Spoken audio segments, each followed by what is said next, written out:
Imagine a life free from hidden emotional burdens.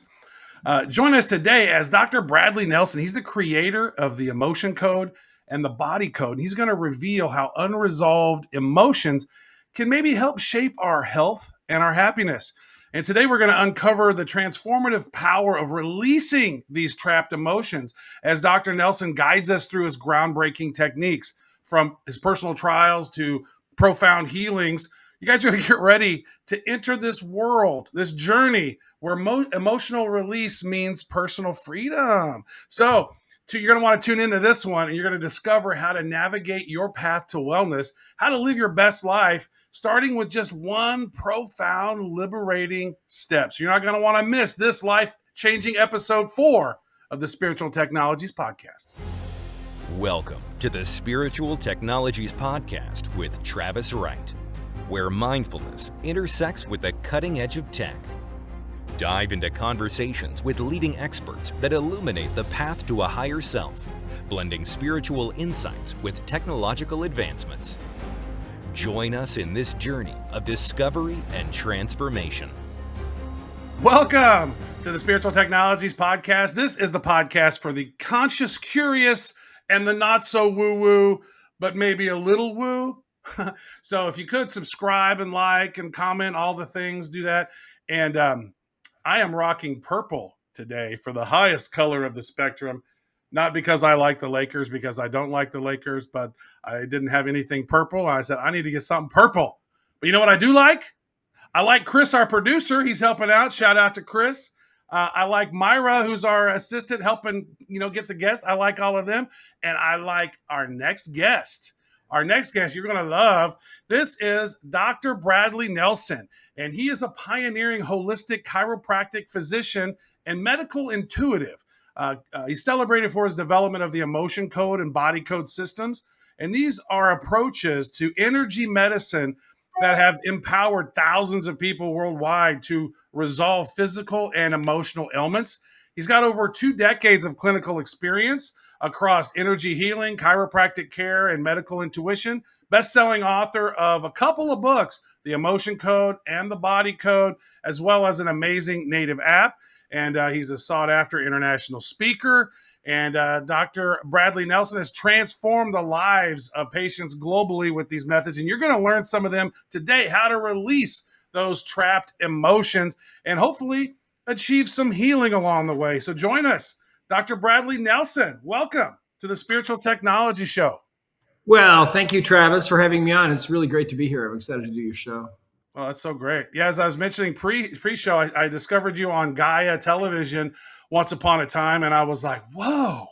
So you mean to tell me, knowing that energy never dies, it just transforms, right? That's we've known that. And then I was like, wow. So our ancestors might have had some trauma along the way and they never cleared it, which means I probably have some of their residual residue left over from that energy. Is that right? Yeah, that's part of what I teach is that we can inherit emotional energies at conception from mom or dad, and sometimes they got them from their mom or dad, and they can go back sometimes for many generations. And scientists know about this now, but it's so interesting because Albert Einstein, probably around 100 years ago or so, made a statement. He said, "The medicine of the future will be the medicine of frequencies." And at the time, I think nobody had any idea what he was talking about, except other people who were working in quantum physics, like Niels Bohr and people like that. But even now, after 100 or so years, we're just beginning to wrap our heads around what Einstein actually meant. And it's all about energy medicine. And if you've heard rumblings about energy medicine or energy healing out there, that's why we are now we're in this tremendous transitional process, this transformational stage where we've been stuck for a long time with this old model of how our bodies work that really came out of the Industrial Revolution, where we look at machines, we can make machines now, and the body was just looked at as a machine. It still is largely, So, if a part of the body goes wrong, well, you remove it or you replace it or, whatever. And for the most part, Western medicine deals in the suppression of symptoms, right? With medications and pharmaceuticals. Unfortunately, it's not working very well because I don't know if you know this or not, but pharmaceuticals are considered to be the third leading cause of death in the United States. So there has to be a better way, and there is, and it really began in a way with what Einstein said. Sometime before that, Nikola Tesla said something else really interesting. He said, if you want to understand the secrets of the universe, think in terms of energy, frequency, and vibration. And of course, at the time, nobody knew what he was talking about. But we're finally starting to wake up to the divine nature of what we are and who we are as human beings, and to our capabilities, which are absolutely immense. And it's taken us this long to begin to start scratching the surface of it, but it's very exciting stuff. Absolutely. Yeah, it's brilliant. And you just mentioned one of my favorite quotes and then one of my favorite people of all time, Nikola Tesla. Yeah. And, we had on episode 2, we had Jonathan Goldman on, who's a pioneer in sound healing. And we were having a great conversation around that, how just even recently, the sound of nature, like if you, put electrodes or whatever up to a plant, you can hear the plant's song, right? Well, you can also hear the song of healthy cells, and which was fascinating. I just saw this recently. And so they're able to target unhealthy cells with vibration and eliminate those cancerous cells based on a little frequency. So you're spot on. The energy or the medicine of the future is frequency in some way.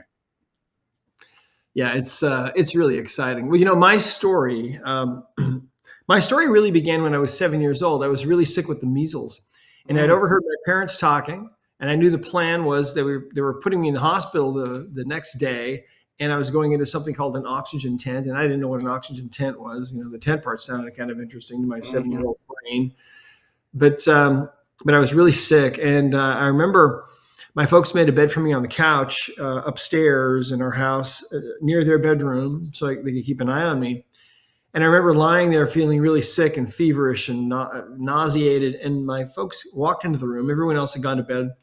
And my mother said to my father, she said, honey, will you kneel down with me and say a prayer for our boy so we'll be able to get well? So they did. And so my dad starts praying for me. They knelt down by the side of the couch. My dad starts praying. And knowing my dad, it was probably the first time in my life I'd heard my dad pray. He wasn't, outwardly religious in any way. But something amazing happened. About midway through this fairly short prayer, something happened. A change began at the top of my head, and it went whoosh through my body to the soles of my feet, and I was instantaneously completely healed. And I held my tongue till my dad was done praying, which didn't take long. But I was just bursting with excitement. I couldn't wait to tell him, I am better. And, they said, well, go back to sleep. They didn't understand. But the next day proved it. I was totally well. And so of all the measles were gone, huh? All the symptoms, everything was gone. I was completely healed. And so fascinating. Yeah, it was really amazing. And I've talked to a few other people in my travels around the world teaching who have had an experience like that. And they agree with me that when you go from being really sick one moment to being totally healthy in the next instant, that's so bizarre and so impossible that memory is seared into every particle of your being. And I remember that like it happened yesterday, and it was 60 years ago. But that taught me two things. It taught me that there's a higher power that we can draw upon, an unseen source of power that we can ask for help, and we can get it sometimes. And it also taught me that healing doesn't have to take place over a long stretch of time. It can happen instantaneously, because it did actually happen to me instantaneously. And so I filed those things away. And then about 7 years later, I ended up with kidney disease. And I would get these terrific pains that would put me on the ground or take my breath away. And my folks took me they took me to the clinic, and they ran these tests at the hospital. And my folks were told that I had about a 50-50 chance of surviving. My kidneys were fighting for their life. And if they died, that was it for me. They didn't do kidney transplants back in those days. And but they had nothing to offer really. There was no medical treatment that they could give me. And so my folks took me to see some alternative doctors, some holistic doctors who practiced out on the edge of town. This is in Great Falls, Montana, where I grew up. They had a trailer house in the middle of a wheat field. You'd have to scrape the mud off your shoes to get into their house. Yeah, I'm gonna go get healed out here at the trailer park. This is gonna be amazing. That's exactly what, yeah. And but I'll tell you something. As soon as they started working on me, I started feeling shifts in my body, and I could feel that I was getting better. And quickly, the pains became spread out, less and less frequent, less and less severe.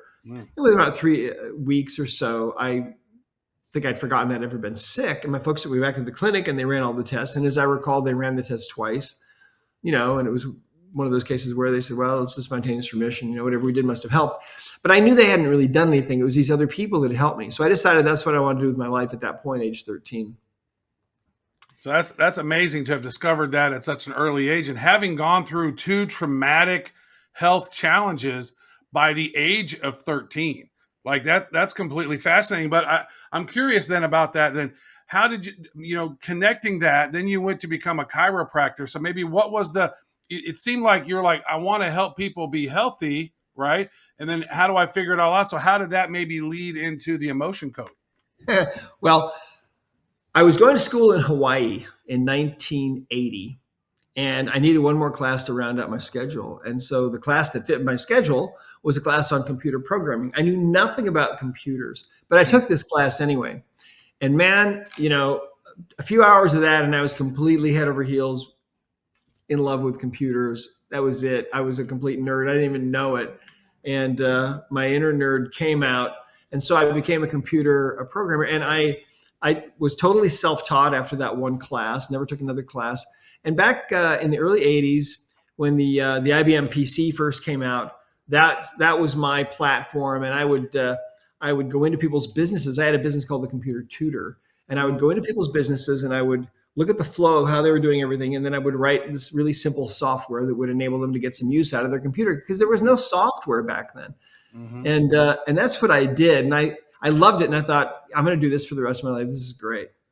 But that was just one level of kind of training for me. There was more to come.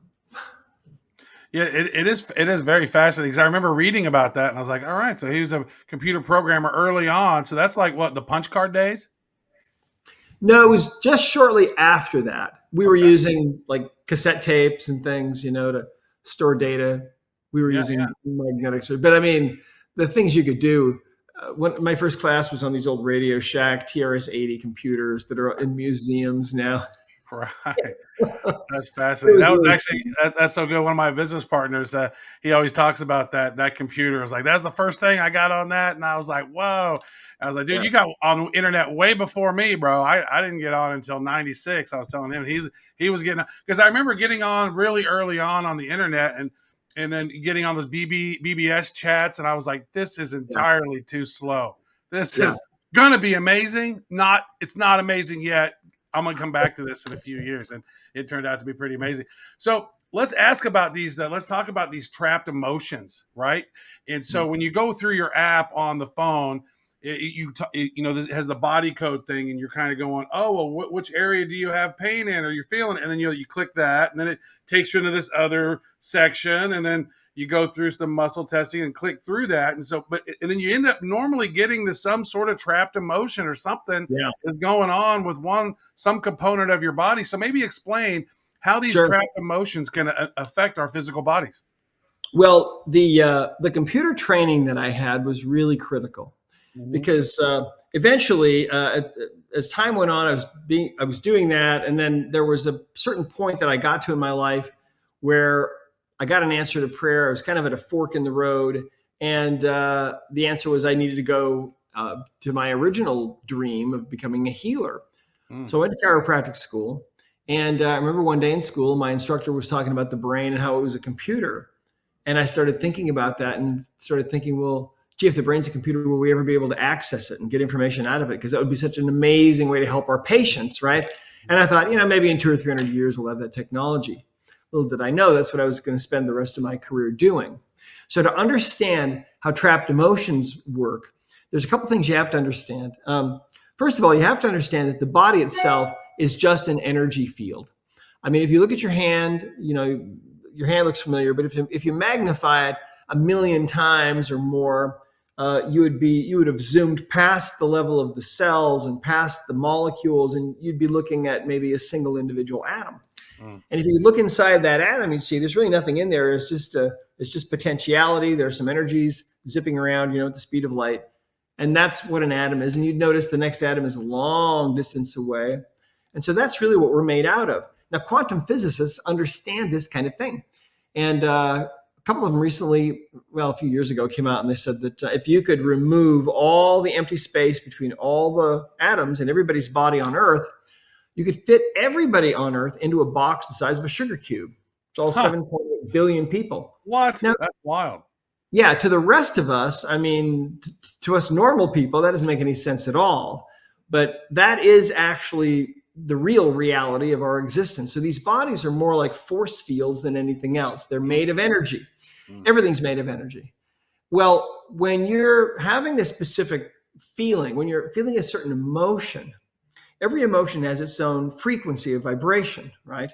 Anger is different from sadness. That's different from, hatred and so on. They're all different. But when you're feeling an intense emotion, sometimes that energy is just overwhelming to the body. Sometimes it's too much to deal with, or maybe an emotion's coming up for you and you bury it because you don't want to go there. That'll result in what we call a trapped emotion. And a trapped emotion is a ball of emotional energy, we believe, from about the size of a baseball to about the size of a softball. And these things can lodge anywhere in the body. And wherever they lodge, they tend to create a distorting effect on the energy field of the body. And because the body is really nothing more than a very complex energy field, if you got this distortion going on, then what's happening is the chemical reactions in that area of the tissues, those are going to be disrupted. The blood flow and the lymph flow to some degree, the flow of meridian energy through that area can be disrupted.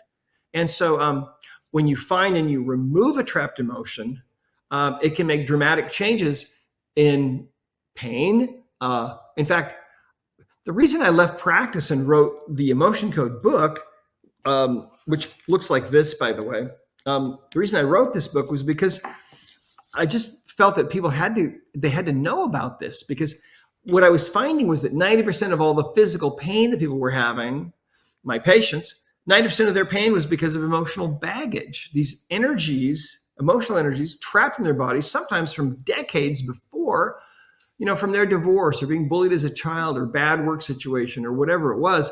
And I found that when I would identify and remove those, suddenly things would change. People would feel better. Pain would disappear, sometimes completely, instantly. But not only that, people's personalities would change. Their tendency to be angry or to be resentful or whatever it might be, those would all change.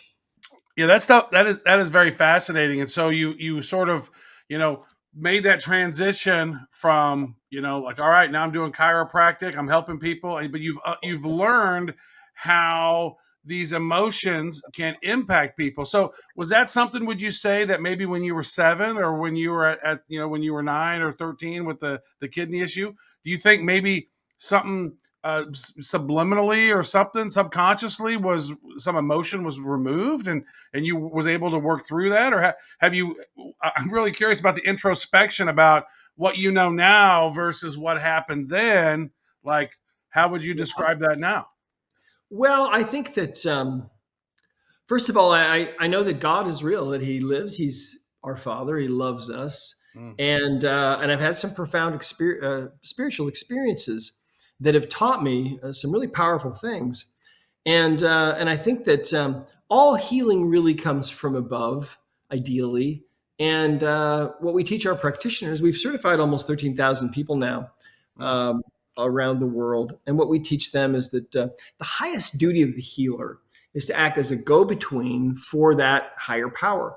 And people believe different things, but I think if you believe that there's a higher power that's greater than us, then I think we're on the same page, looking at the same thing. And so I think that healing can come just directly from above. And I don't know exactly how that works or exactly what the mechanics of it were, but I do know that that happened to me when I was 7. And so, the emotion code is just a very simple way to find the emotional baggage that's plaguing your life. And what's interesting is, I'm telling you right now, I mean, if you're dealing with things like depression, or if you're dealing with anxiety or phobias or panic attacks or PTSD or some kind of an eating disorder or some kind of self-sabotage, those are all caused, in my experience. I've been doing this 35 years now. And all of these thousands and thousands of practitioners of ours all over the world, they're all seeing the same thing that I saw, that all of these things are caused by emotional baggage, by these trapped emotional energies. But it goes beyond that. Every disease process now that we've seen in 35 years has had emotional baggage, these emotional energies, as a piece of the puzzle, a component of that disease. Sometimes it's a bigger component. Sometimes it's the only component. Sometimes it's a lesser component, but there's always an emotional component to disease. And so what I found in my practice was so astonishing, because you see, as a computer programmer, I gradually began to learn that within each of my patients was existed this computer that was unlike any computer that I had any kind of experience with. But nevertheless, I thought of it as a computer. I mean, if you think about your phone, your phone is really a computer, right? If you have a smartphone, right? It's got a screen where you see things and you can touch things. So it's got a touch screen interface, right? If you're working at your laptop, like I've got a laptop in front of me, it's got a screen where we see things, and it's got a keyboard. So it has a screen/keyboard interface. But the subconscious mind within us is a computer, but it's almost like an alien computer, because there's no screen, right? There's no keyboard. How do we communicate with it? Well, it's not a great interface, right? If you're talking about a computer system, I got my keyboard right here and my mouse, I can click. But when we're talking about the body and the brain being a computer, maybe the most advanced biological computer, like sometimes I get lost on some thoughts like, man, maybe we're this like synthetic biological advanced AI of some sort, and we don't know how to hack our own system, right? Well, that's exactly, in a way, that's exactly how it's been all these years. And so, I mean, if you think about it, you think about how healing and medicine has kind of progressed. And it wasn't that long ago where, if you were sick, they knew the reason. It was because you had too much blood or your blood was bad. So they would drain blood out of you. They would bleed you. And if you survived that, then they knew, that's what was really wrong. And now we're in this new phase that we're kind of coming to the end of in many ways. And that was the age of, we know what's wrong with you. You're deficient in petrochemical pharmaceutical drugs. Let's give you those. Right. Or wait, no, Travis, we know what's wrong with you. You got too many organs. Let's take out some of those organs. They gave you too many, and you'll feel better. And those things really don't make sense. Although, I mean, it's always like a Band-Aid on top of a broken bone. It's like when you're never really getting to let's fix the symptom. They don't get to the root cause. And I've always had this idea around the pharmaceutical industry is they don't want you to really be healed, because when they heal you, they lose a customer.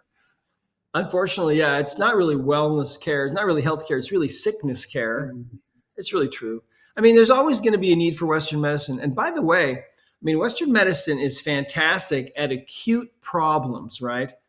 I mean, if you're racing the train and you lose and now your leg's over there in the field, well, go get your leg, get to the hospital. They can probably reattach your leg. It's amazing stuff that they can do. There's no emotion code going to help you out with that one. Like, I need to clear this emotion of my leg being over there. You'll probably need the emotion code later, But yeah, it's just interesting that because of I think largely because of the pharmaceutical industry, Western medicine has kind of been co-opted, really. And most of the time, most people don't need a drug, and most of the time, most people don't need some kind of surgery. They've got other things going on. And emotional baggage, I found, was the number one most common imbalance that all my patients had, no matter how young or old they were, no matter what they were suffering from. And it was just such an amazing thing to see how well it worked. I knew that I couldn't keep it to myself. It had to go out to the world. And so the emotion code book is actually the method. It contains the whole method, how to use the emotion code. And it's not difficult. It's written specifically so that anybody can pick it up and use it. In fact, let me tell you a story. A few years ago, we were at an event and there was a woman there talking to us about her son. She said that she started reading the emotion code and listening to it on audio, and her son started reading it and listening to it. And he started practicing with his friends, and she didn't pay too much attention. But a couple weeks go by, and the phone rings, and she answers the phone. And the woman that's calling identifies herself as the mother of one of this woman's son's friends. And she says, "Listen, I need to talk to you." She said, "My son has a severe phobia of water. You know, you can have a phobia to anything." And she said, he's had this all of his life. We've tried everything to fix it. Nothing's ever worked. She said, "Right now, I'm at the community pool, and my son's out playing in the water with the other boys for the first time in his whole entire life." She said, "Your son did this. How is this even possible? What in the world is he doing?" Well, those two boys are only 11, but that's how powerful the emotion code can be, and also how simple. You know, if a kid that's 11 can do it, you can too. Nice. So he learned how it worked, was listening to the book a lot, and he cleared his own phobia in a sense, Worked on right? his own friend, yeah. That is beautiful right there. And, it goes to show that, we're all healers. We all have a little bit of this in us and we can help out. And I think that, it's an important thing to look at because, one of the reasons why I'm even on this whole journey here is because I've had healing issues. I've been trying to figure something out for years.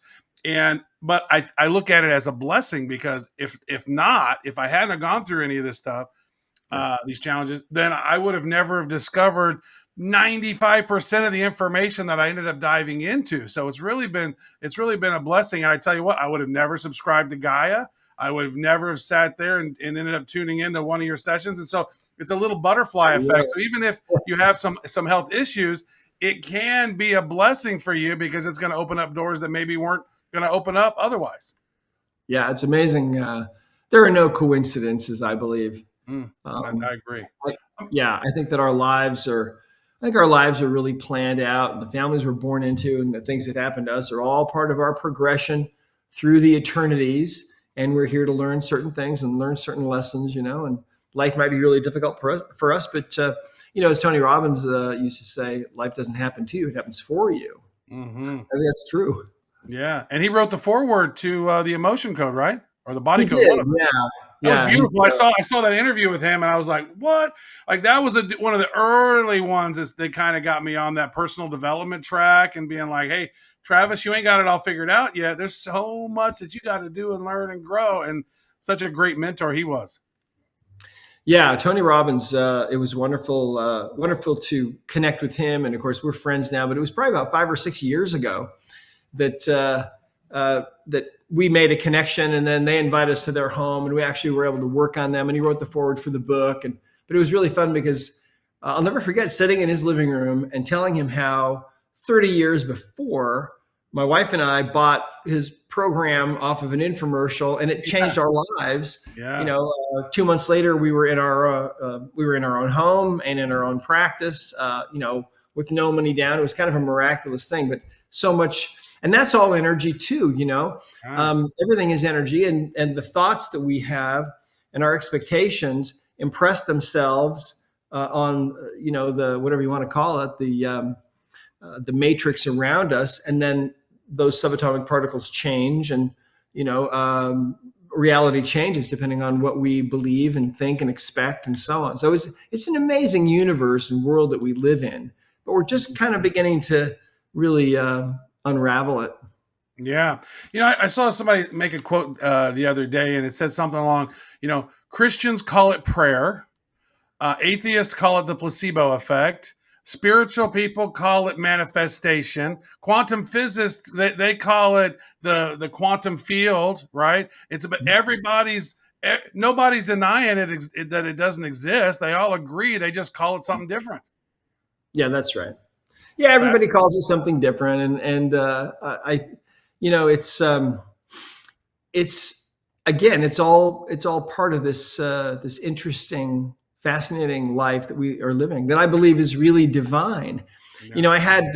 I I've had some really interesting spiritual experiences. Let me tell you one of them. One day, I was in my practice. Patient comes in, lays face down on the table, and I had this habit before I would go to work on somebody. I would just take a moment. And I would just ask God to help me with that person. And I mean, God, substitute whatever you like, source, energy, creator, whatever. And as I turned my attention to this person lying in front of me on the table, suddenly I have this spiritual experience where it's like my eyes, for the first time, it's like my understanding somehow is opened. And I suddenly perceive on this higher level that I'm standing in the presence of this most sacred thing, this sacred edifice, the temple that is this person's body. And I was just instantly filled with the deepest sense of reverence and awe. And then it was like a little window opened into, it was like the curtain parted a little bit, just for a moment, like into what's really real. And then it closed again. So it just lasted for a few seconds, but I've never, ever forgotten that. And I've had other experiences like that as well. So I've come to the conclusion that life is really divine. We're divine beings of divine origin. And we, by all rights, really, if you look at the second law of thermodynamics, our bodies shouldn't even be staying together. We should be just flying apart. What's keeping us together? Well, it's all by divine decree. And we're here, I believe, to learn in this perfect testing environment what kind of choices we actually are going to choose. What are we going to choose, light or dark, or good or bad? Or, we're here to learn. Whatever we choose, light or, wrong or right, we learn, right? And when we get to the other side, lots of people have had experiences where they go to the other side, they come back. I love these near-death experiences. And people always say, well, there's really it's not like there's judgment. You get to the other side, it's like, well, what did you learn? And the questions people asked, I think, are interesting and give us insight. They're never asked how big of a house they lived in or how much money they made. Never. Right. Never, ever. Instead, they're asked things like, well, how much knowledge were you able to gain in the world? Or the big one is, how much love? What's your capacity to love others? You developed your ability to love others unconditionally. And when people talk about becoming an ascended being, and they've talked about that for many years, to me, that's really what that is. That's all about your ability to love others unconditionally. And when you love others unconditionally, you accept others totally, right? And you don't resist against what other people are doing. You are there just in a state of love. And I think that I think that's what all the great spiritual teachers have been trying to teach us over all these centuries, is that it's all about love, really. And love is kind of like the ultimate thing. I mean, it conquers all. It's really hard to be angry when you're in a state of love. You know what I mean? If you're just in a state of gratitude and love, it's just really hard to be depressed. It's hard to be angry. It's hard to be mad at something else, And that was one of the things when I first came across that hey, Chris, if you could maybe pull up the actual emotion code. I don't know if we can see that on the screen there. It's that chart. It's at the very bottom of our notes. If you could pull that up, Chris, on the screen. Emotion code, the very bottom one. Yeah, there we go. This right here, Dr. Nelson, was just completely fascinating. And then because you got 60 of these main negative emotions, and there's a process that you go through where you're able to whittle it down. Like, oh, is it in column A or column B? And you're able to drill it down to 5 emotions. And this literally was one of those times in my life where I had a paradigm shift where I was like, oh my gosh. And I just kept tuning in to a couple of these emotions. So if you could, maybe kind of walk through the emotion code process and what does that typical process look like of identifying, and then how do you release trapped emotions that maybe you have or maybe you were inherited? Sure. Well, so the emotion code chart consists of 60 emotions. Now, if you go to a dictionary of emotions, there will be more emotions than 60 in there, but these 60 cover the range of all the other emotions. And so this is the only chart that you'll really need. And so the way that this works is, first of all, we have to have a way to communicate with the subconscious. Now, if you go back to what we were talking about a phone is a computer and a laptop's a computer, the body's a computer, but where's the screen? The screen of the body is the symptoms that you experience, mental, emotional, physical symptoms. Those are the messages coming from the subconscious mind. So that's how the subconscious communicates with us, through symptoms, right? And how do we communicate with the subconscious mind? Well, the easiest way to do it is through something that's called muscle testing or kinesthetic testing. I didn't develop this. It was developed back in the 1960s by Dr. George Goodhart and other people. But basically what we do, and you can try this at home. For example, if I were there with you, Travis, I could have you hold one arm out straight, parallel to the floor.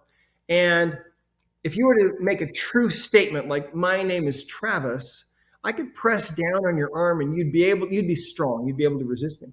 On the other hand, if you were to say something incongruent or untrue, like if you were to say, my name is Bob, and then I were to press down, you would have a hard time resisting. And you can try this with friends and, try this with people at home. And this is really the opening to this internal computer, because it's a binary computer. Okay. What does that mean? Well, the subconscious mind is incredibly complex, but in terms of its interface, how we communicate with it, it'll answer any question that you want with a strong arm or a weak arm. You just have to ask questions that can be answered with a yes or a no.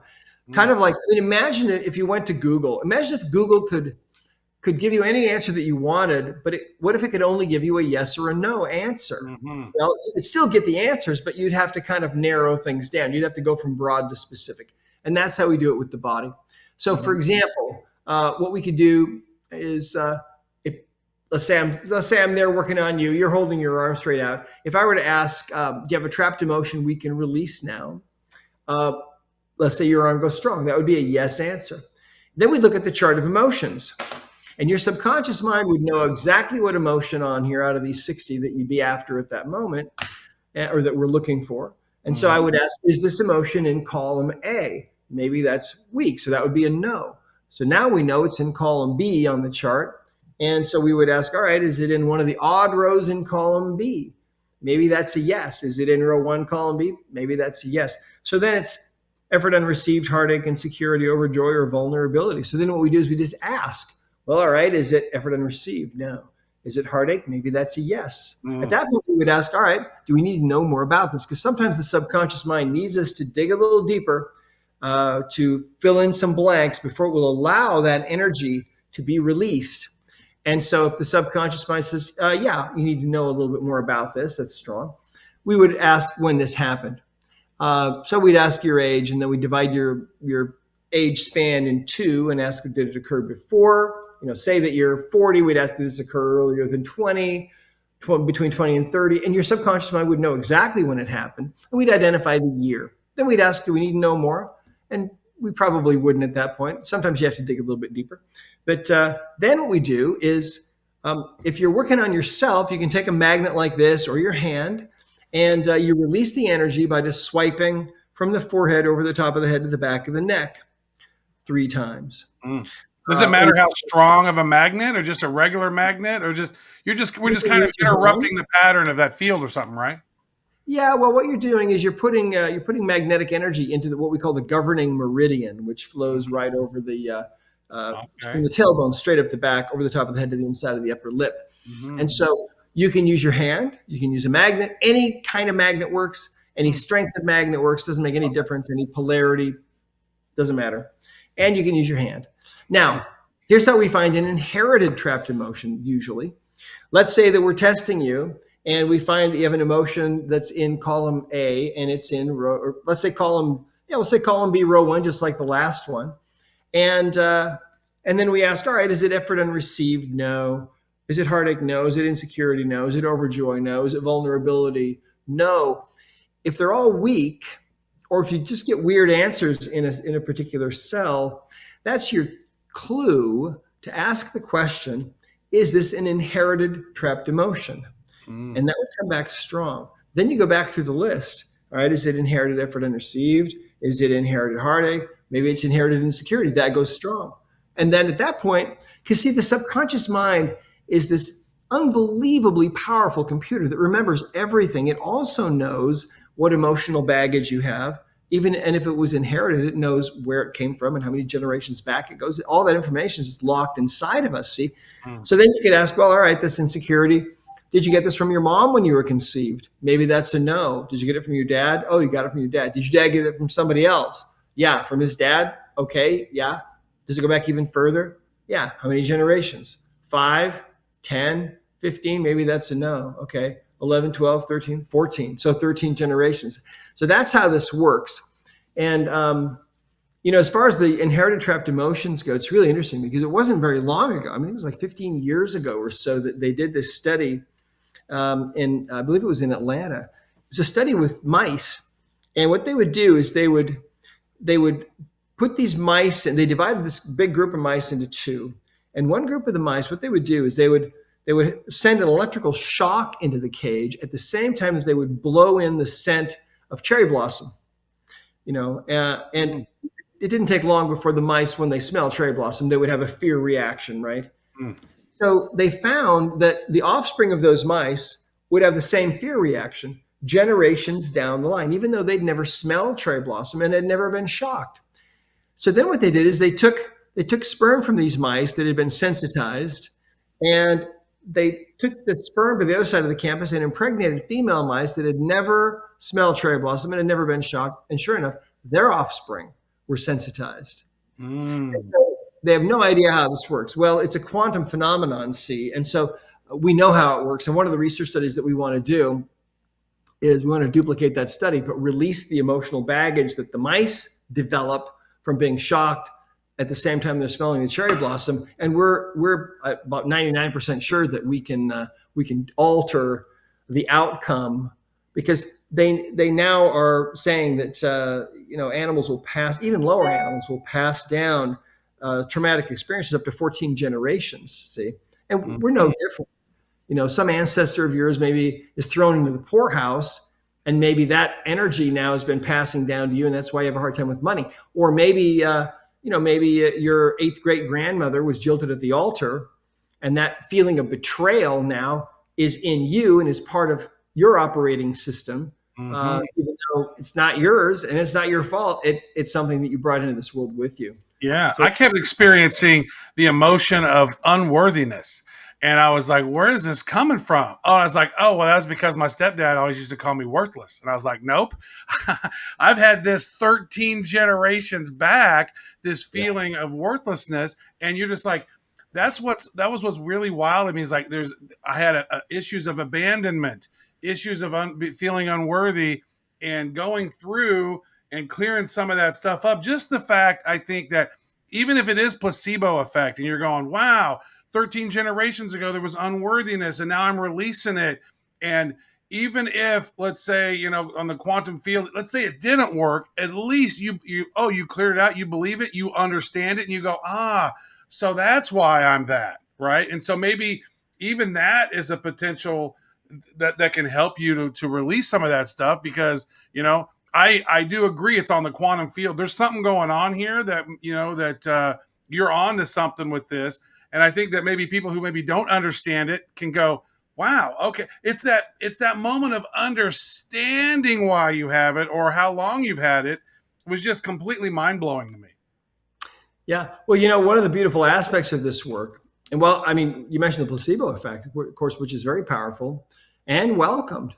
But one of the nice things about this work is that it works with animals as well. There's a whole chapter on animals and how to use the emotion code. And when you read the book, you learn how to do it with animals.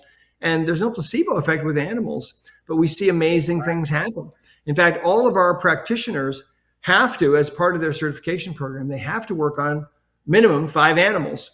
And we do that because we know that out of those 5 animals, probably 2 or 3 are going to have something, some behavioral issue or some physical issue. And 90% of the time, they're going to be able to knock those right out of the park.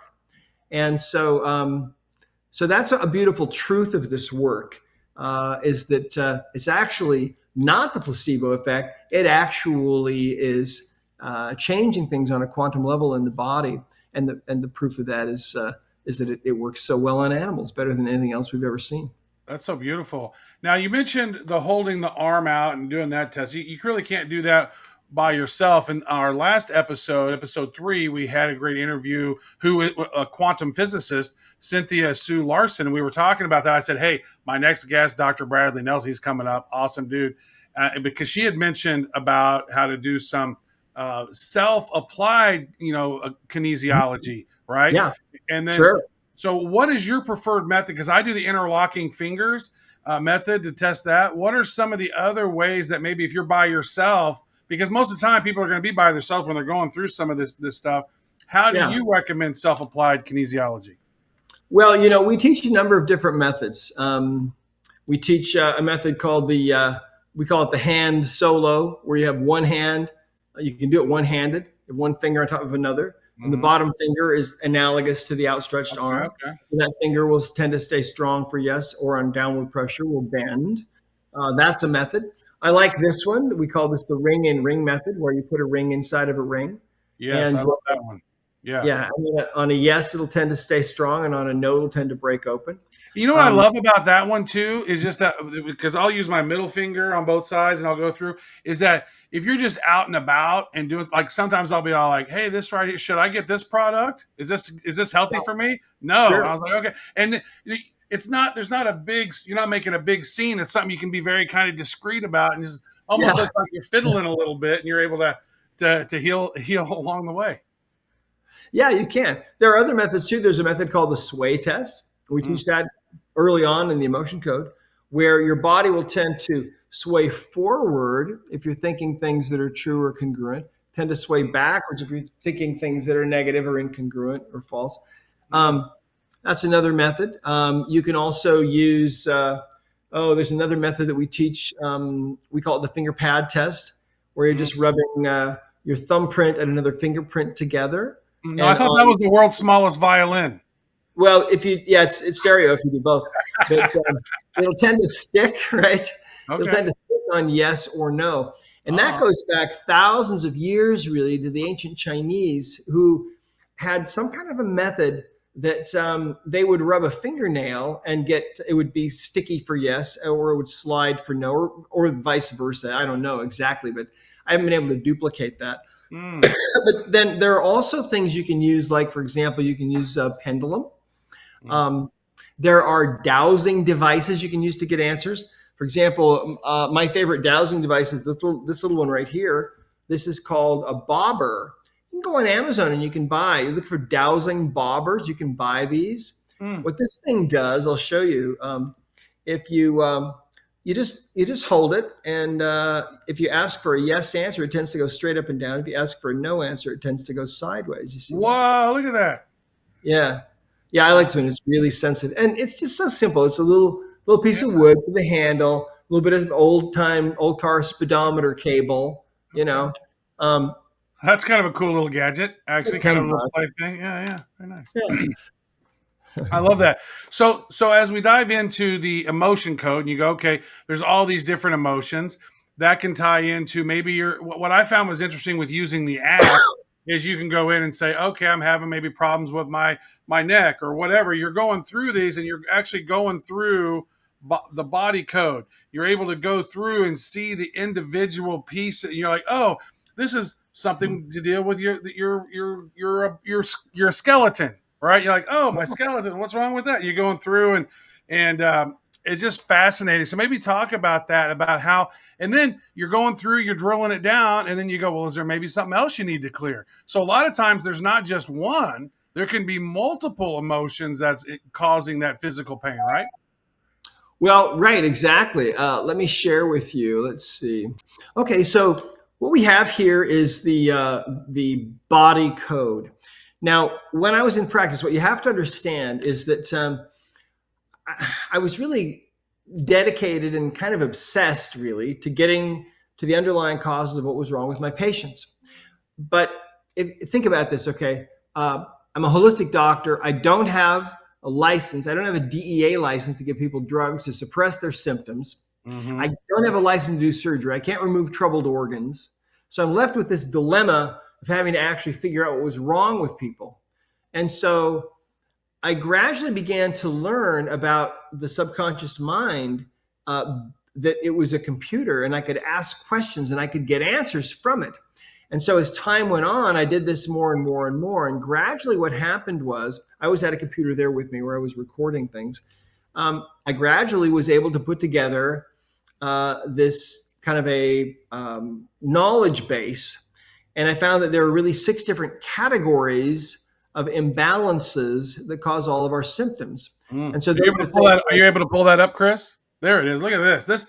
This right here was fascinating. This is part of the mobile app. To be, once you understand the body code, and you could go through this and just look at the book and go through it, but if you're on the go or whatever, that's a little more cumbersome. I find that having this app makes it really handy to go through certain issues, or when you're talking to somebody. So yeah, please explain this. This is great. Well, so what I found, so think about it this way. Here I am, I've got this perfect laboratory. I'm like a mad scientist. I got people coming in day after day, week after week, month after month, year after year, and they've all got problems. They've all got things going on. And so I'm getting better and better and better at asking their computer system within them what they really need.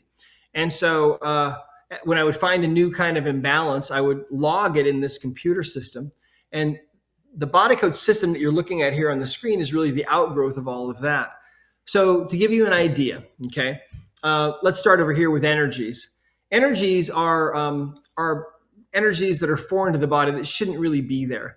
And those are things like emotional energies, things like allergies, intolerances, mental, offensive, post-traumatic energies. Let me just share one of these with you. I had a patient that came into me one day, 42 years old, 4 years before had been in a car wreck. And he said that his neck still hurt like the day after the accident. His neck was like at a 9 still. He'd seen a couple of doctors for it, and he didn't know what to do. And he came in to see me, and I thought, this seems kind of strange that after 4 years, his neck still hurts this badly. And so my habit was to ask for help. And so I said, Father, help me to understand. If there's something I need to understand here, help me to understand it, because this seems kind of strange to me. And in response, this was an unusual thing, but in response, this information just flooded into me. And the information was that when he was rear-ended and there was all this kinetic energy released in the accident that crumpled his fenders and bent his frame of his car, that energy went through the car and through his body. And normally that energy just kind of dissipates and goes away. Some of that energy became trapped in his neck and was still there. And that was the answer. And I thought, wait, so some of the energy from that accident, that moment, that 300 milliseconds that it took to have that accident, some of that energy stuck in his neck. And I swiped a few times down his back to release that energy. And I said, okay, move your neck around. And he moves his neck around. He said, how did you do that? And I said, well, how is it? He said, I'd say it's about a 2. And so, that's what a physical trauma is. So in the body code, anytime you're taken down the rabbit trail by asking questions of the subconscious mind, you get to the end of the line and you learn, what something is. You learn about how to decode it further. You learn about how to find out if there is anything else going on. And then you have the intention step where you can release this energy. Okay. And so these, there are other energies that are similar to this. Like if you get hit with really, really bad news, it's almost like getting a physical blow, like receiving a physical blow, but it's really not. It's more of like an emotional blow. That's what this one is. Pathogens, you can have a physical pathogen or just the energy of a pathogen in the body. And there's all kinds of these. So also I found that tissues could misalign. See, my training was as a chiropractor. And so initially, when I was first in practice, I was just working to realign people's bones, primarily the bones of their spine. But as time went on, I found that really anything can become misaligned. And so that's in here too. And most misalignments are being caused by energetic imbalances like trapped emotions, see? And trapped emotions can occur during the time you're in the womb. Those are prenatal.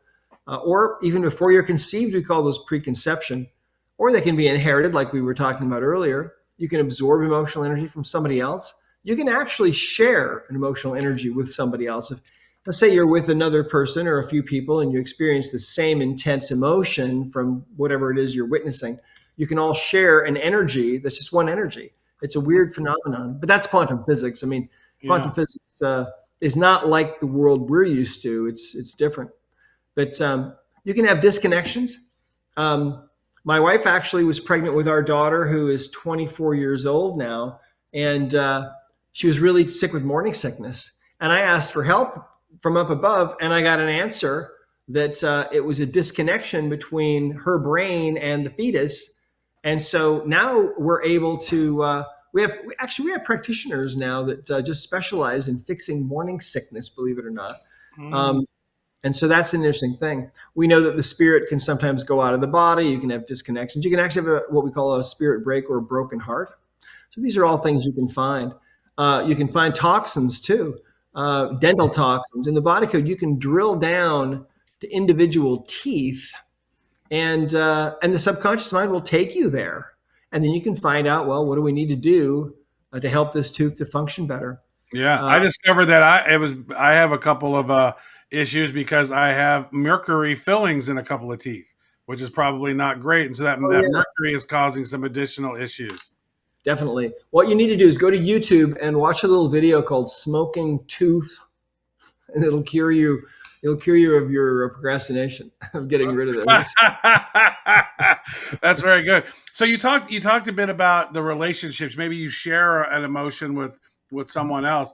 I want to talk about the heart wall, because the heart wall is so interesting to me, because there's a lot of people out there who don't even truly love themselves good enough to be able to love someone else, and then something happened to them, they had a problem, and then they just build this heart wall over time. So maybe let's chat about that, because I think that's going to help out a lot of people.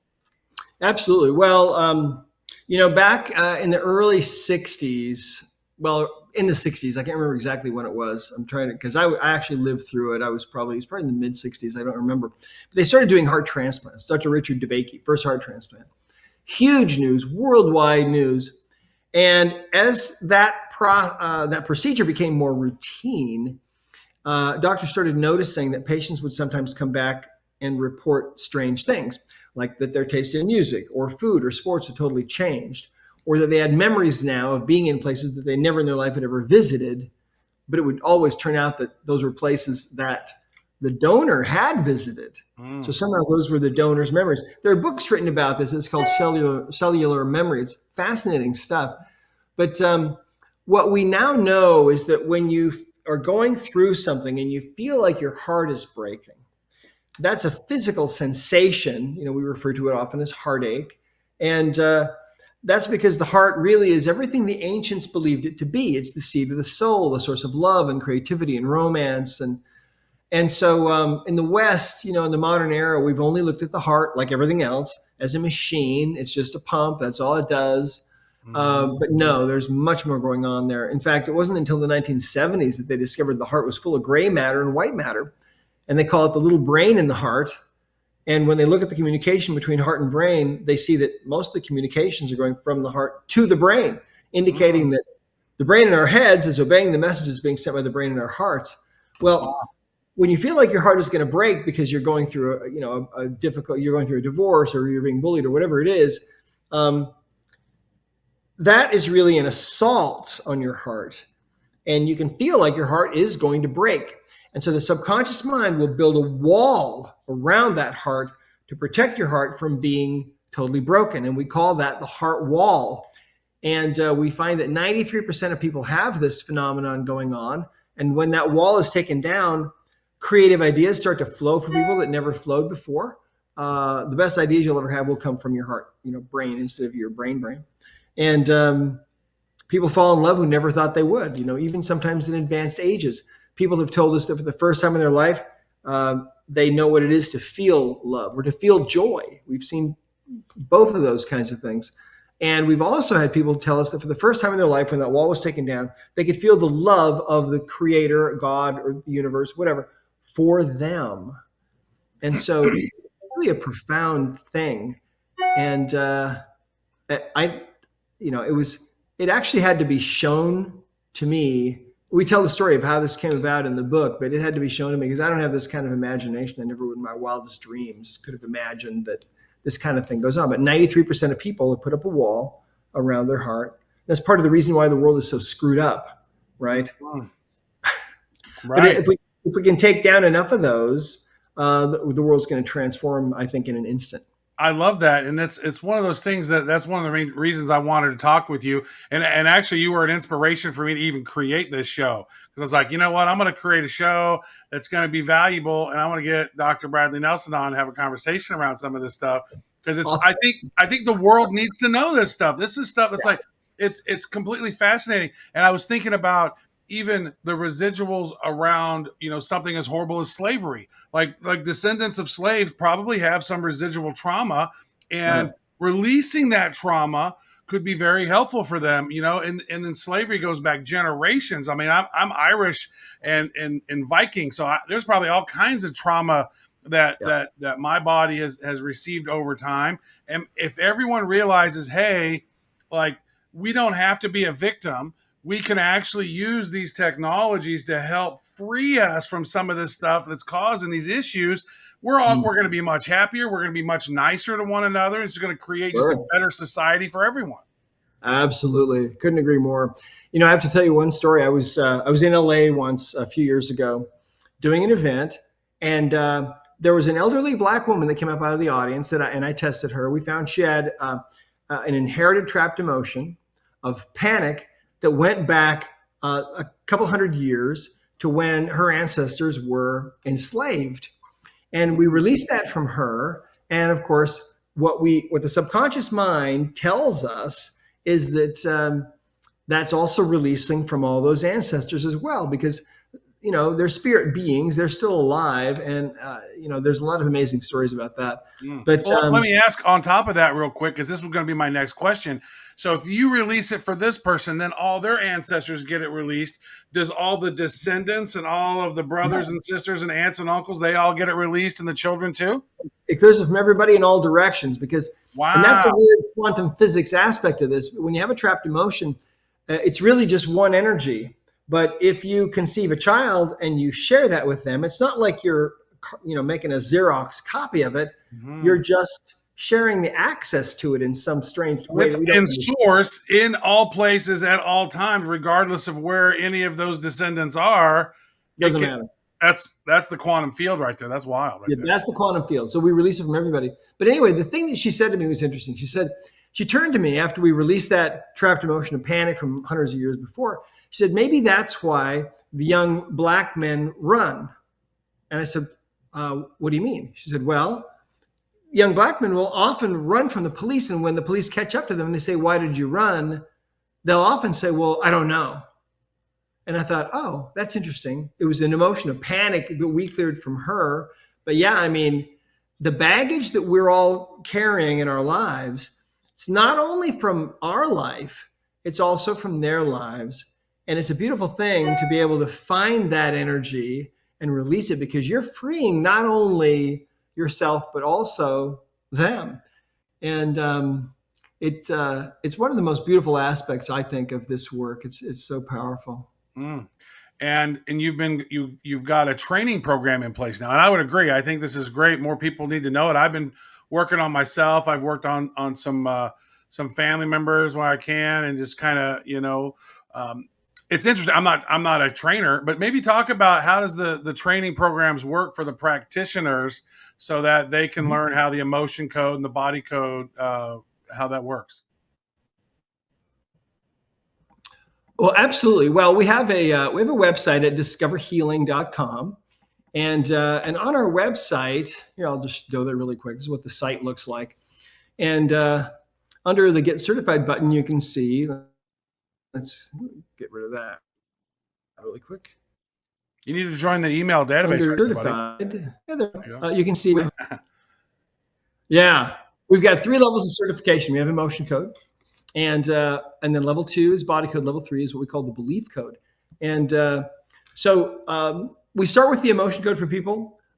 We have, I would say that about 60% of people going through this course, maybe 75%, are wanting to actually do it, for a living. They need more income, or they want to change, get rid of their 9-to-5. They want to do something that's actually helping the world.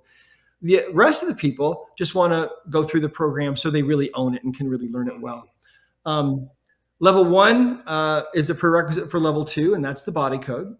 And then level 3 is what we call the belief code.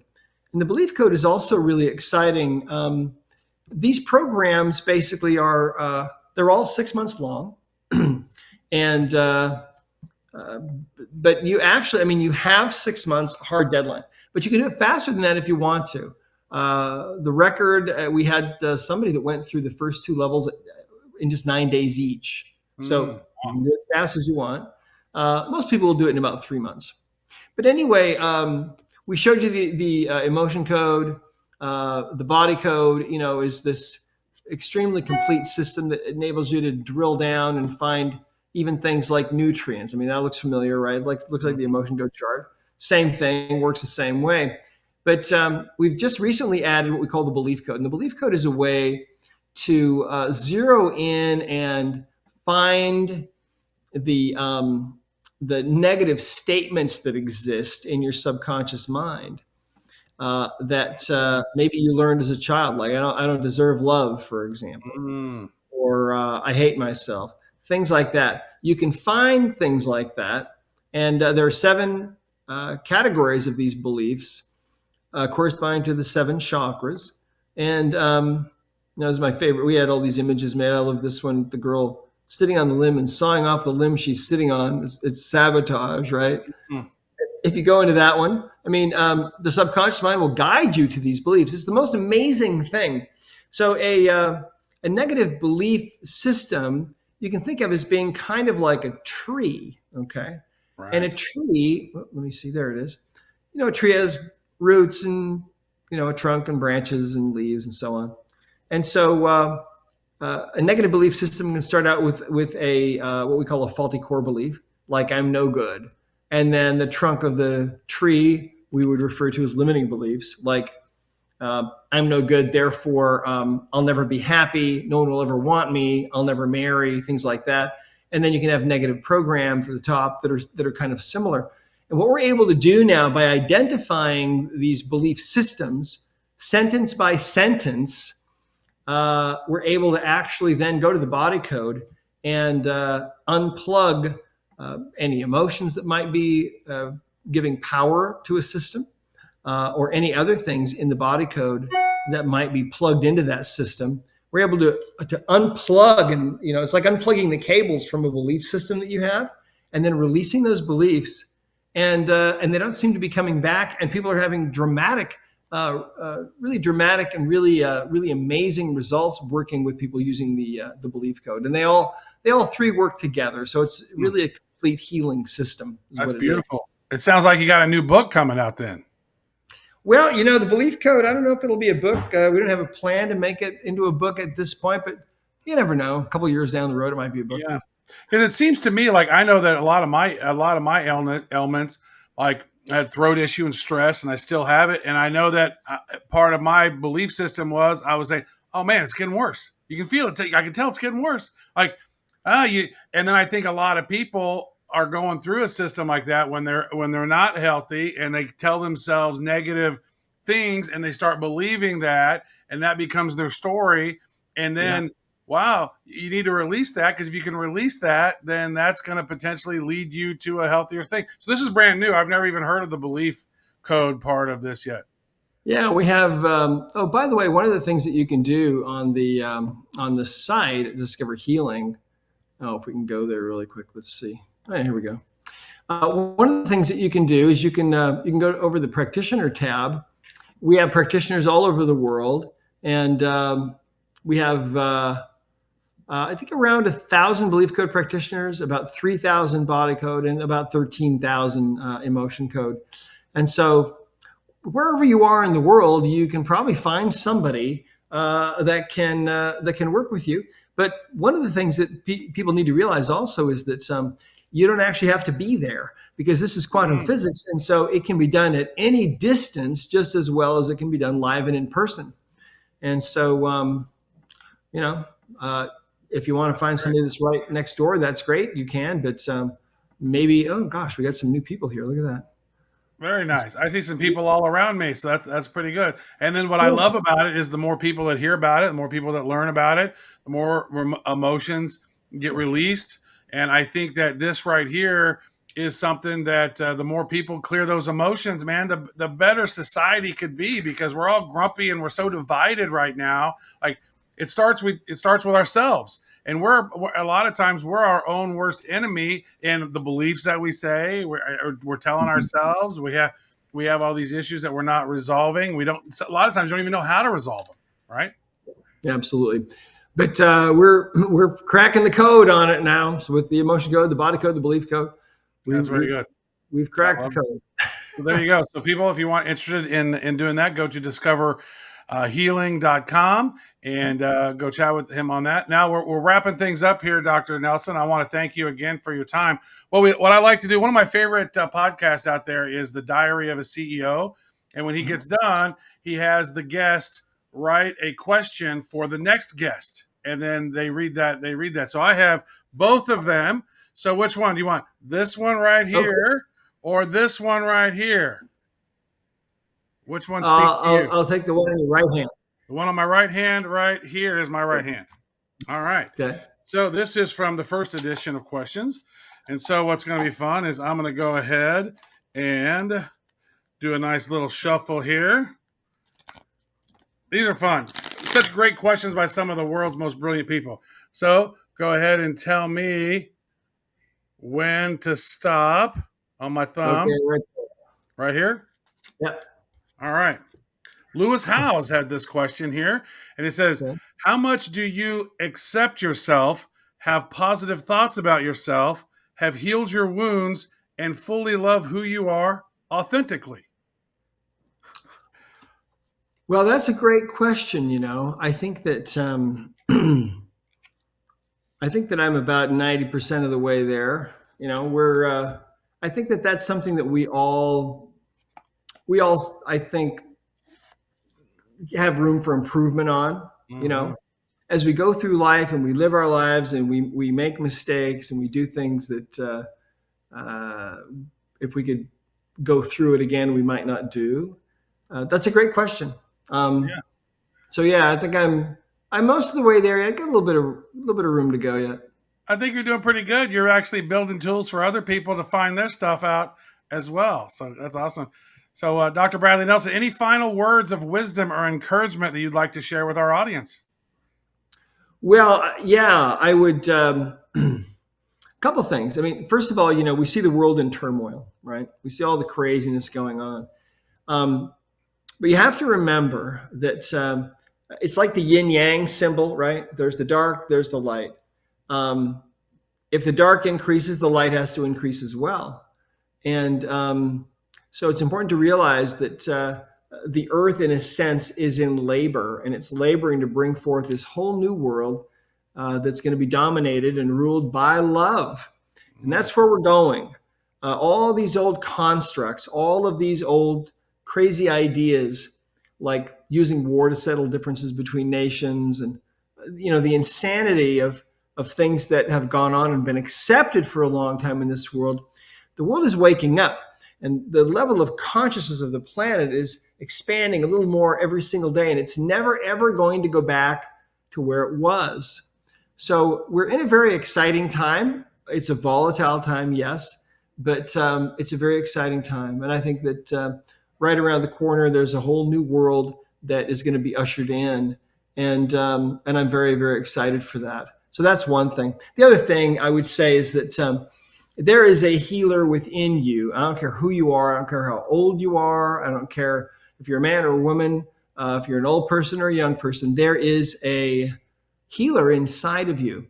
There is so much that you can do to help yourself and help others. And I wish that I could express to you how rewarding it is and how fun it is, to actually take back your own healing birthright and begin exercising the power that is within you to help your loved ones and your family members. And I just can't tell you how rewarding and how much fun that is. And so I hope that you'll take a serious look at this. This is real. We're in the 21st century now. It's 2024. Never thought I'd live that long, but it's 2024. And yeah, it's time to wake up. I mean, the old ways of doing things, people are waking up and they're realizing, you know what? I'm not going to get fooled again, right? It's like the old song from, I think it was The Who, right? Not going to get fooled again. Yep. Very nice. I yeah, love it. Thank you so much. Ladies and gentlemen, Dr. Bradley Nelson, thank you so much, good sir. Until we meet again. All right. Thank you.